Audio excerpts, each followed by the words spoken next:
فرمایا وَمِنَ النَّاسِ مَن يَعْبُدُ اللَّهَ عَلَى الْحَرْفِ، لوگوں میں سے بعض لوگ ایسے ہیں جو کنارے پہ کھڑے ہو کر عبادت کرتے ہیں، ایک کونے میں کھڑے ہو کر عبادت کرتے ہیں۔ فرمایا فَإِنْ أَصَابَهُ، اور جب انہیں کوئی اچھی بات، فَإِنْ أَصَابَهُ، جب ان کے پاس پہنچتی ہے، خَيْرٌ اطْمَأَنَّ بِهِ، اس کے اوپر اطمینان کرتے ہیں، خوش ہوتے ہیں۔ جب خیر ان کے پاس پہنچتی ہے تو خوش ہو جاتے ہیں، اور جب ان کے پاس کوئی پہنچتی ہے مصیبت، فرمایا نِنْقَلَبَ عَلَى وَجْهِهِ، اپنے چہرے کو دین سے پھیر لیتے ہیں۔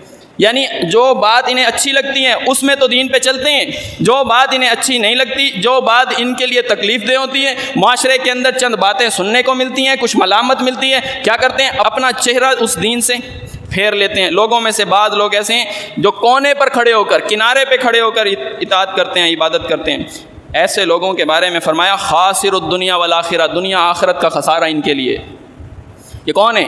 یہ یہودیوں کا ذکر ہو رہا ہے، یہ نصرانیوں کا ذکر ہو رہا ہے۔